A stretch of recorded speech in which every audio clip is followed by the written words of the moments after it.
Alright, this is my second take. The first one I messed up. Very tough, because I know it's not that good of a movie, but my enjoyment level was very high. So, in terms of enjoyment level, 10. But in terms of movie quality, it's not even that bad of a movie, 6. So then, I guess if I wanted to round it, I guess 8 would work. But just know I enjoyed it as a 10. Not necessarily this showing, just this viewing, just knowing that I want to watch it again and that I think it would get to that on further following viewings, next viewings. Um, but then 6, because it's really not that bad of a movie, because this is why, okay?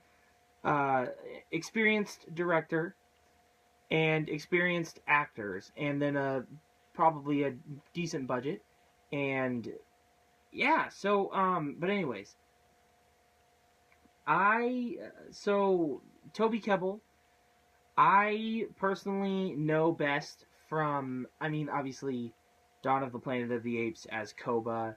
Most recently, I believe he was in, I mean this, but like Kong Skull Island. I don't think he was. I mean, he might have been in other stuff in 2017, but that was probably his big one. And then the one that I know him from best is The Sorcerer's Apprentice.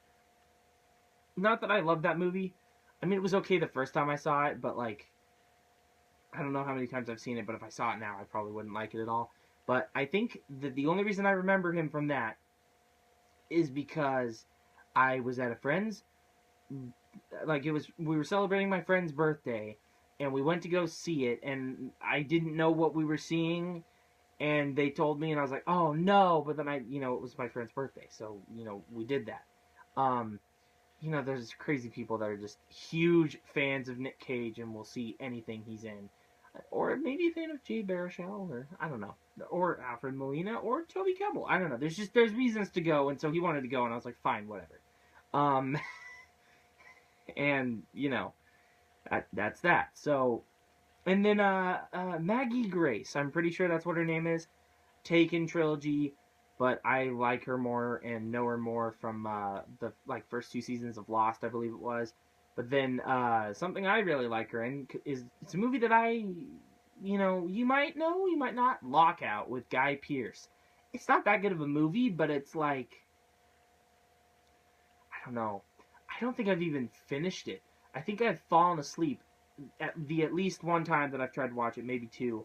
But from what I remember of it, it's like a kind of a so bad it's funny guilty pleasure kind of thing, but then also not the worst that you've ever seen, because Guy Pearce is such a good actor, and then Maggie Grace is good too.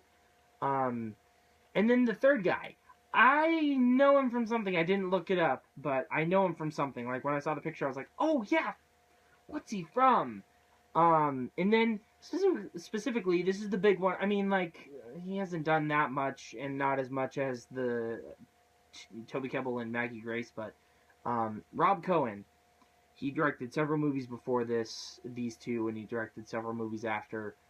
The ones before I haven't seen. The ones after I don't need to see, because they're mostly all crap. No, they are all crap, I can guarantee. Maybe one of them I don't know for sure, but there's others that I do. Rob Cohen, he directed The Fast and the Furious, the very first Fast and Furious movie. And that was one of my favorites when it came out. And it's still one of my favorite movies, but just like, it, when I mean, I know it's not that good of a movie, and I know that there's better ones in the franchise, but like when Fast 5 exists, I can't say it's the best of the franchise. I can say it's my favorite of the franchise, but it's by far not the best. I mean, probably even 6 is better than that. But I'd say 4 is about the same level. 2 and 3 are not that enjoyable in my opinion. I mean, I enjoy the franchise as like a guilty pleasure for the bad ones. And then 7, less than 1 and 4. And 8, about the level of 2 and 3, just not quality-wise. But then Triple X. I liked Vin Diesel then. Like, he did the Fast and the Furious, and then he did Triple X, and I was like, man, Vin Diesel, what's he gonna do? And then he kind of faded out. I mean, he left both franchises, and they made sequels, and at least one of them kept a character from the first one. Oh no, the second Triple X did that. It kept characters from the first one too. But anyways, this is gonna be a long video. Well, I'm glad I don't care because I like this movie.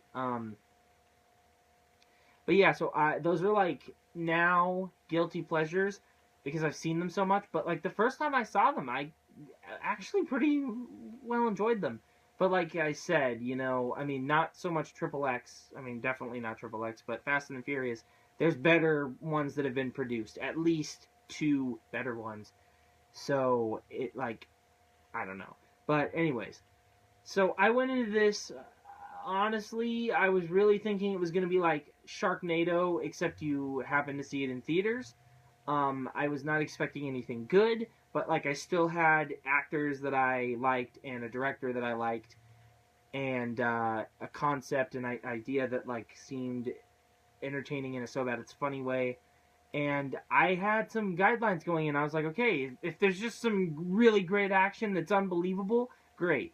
If they're performing a heist in a hurricane, great. And like I was like, all right, how many times am I going to hear "Rock You Like a Hurricane"? They only had it for the trailer. I don't remember hearing it in the movie, and I was very intently watching it and didn't fall asleep. Because that's the thing. I only fall asleep during the movies I don't like.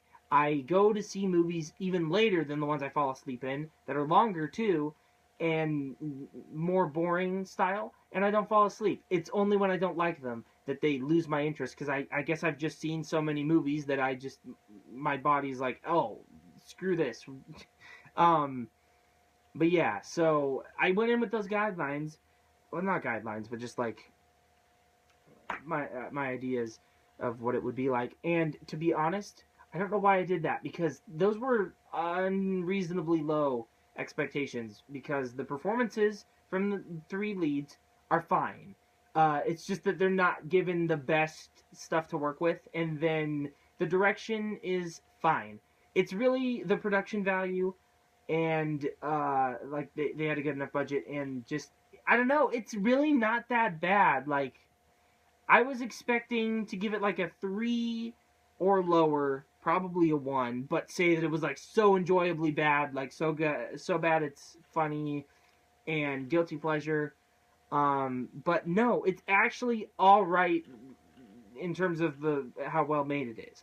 But like, you know, in terms of enjoyment, you really got to go in you got to know what you're expecting. Like the fact that this is getting that this has a 4.8 user on IMDb, I think at least a 5 or above, because you couldn't have honestly expected this to be a perfect masterpiece. But yeah, so I thought the action was pretty good. I thought that the performances were pretty good from the 3 leads that you actually know. I thought the direction was fine. I thought that it was shot pretty well. Now, there's a lot of movies and TV shows that do like the gray, blue-green. This one doesn't have that as much. This is the only time it works, because it's bad weather. So that worked in its favor, and I liked it, because I can like it if I think it works, but if it's just a movie that doesn't need to be that it is, whatever. And, pretty well shot, I thought, and, just, you know, I didn't have any problems with this, and I get it fresh in terms of the making of it. The problems that this really has is the fact that aside from the 3, like the 2 brothers and the 3rd female from Taken, Maggie Grace, there's no one that you recognize, which can be okay if they give good performances. They don't give good performances, and their characters are cliche. Not that the lead characters aren't cliche, but they're such good actors that I felt like they made it okay. And they weren't as cliche. Like, the villains were, like, just cliched. Like, yeah, I got the people in this role, people in that role, whatever. This will not go over 11 minutes. That's the biggest flaw. If it had been maybe less, so that they could hire a more known one, maybe. But then I also don't really want them detracting from the 3 leads. So it's real tough. But anyways, overall, it's not that poorly made. It's actually decently made. But obviously it's not that good of a movie. You know, I mean, it's fine. But I personally had a lot of enjoyment just in like the kind of a guilty pleasure way, not in the so bad it's funny way, in the way that I like the cast. When I say cast, I mean the people that you know and the people that you end up caring about. And I like the director, and I felt like this was right up his alley. I mean, especially there's a scene at the end that felt like this end scene from the first Fast and Furious movie. So that was great. I mean, the rating was at the beginning and in the description, so you didn't have to watch. Um, I mean, I'm gonna rate this a 10 on IMDb just because I had that much enjoyment with it. But I guess realistically, it's an 8 if you combine my quality and my enjoyment. But I had a good time with this. I wouldn't mind seeing it again in theaters, to be honest. So thanks for watching, guys. Press that like button if you liked the video. Press that subscribe button if you like me. Comment below. Have you seen this? If you have, what you think about it? What's your favorite Rob Cohen movie? Once again, thanks for watching, and I'll see you in my next video. It might be this, to be honest. Bye.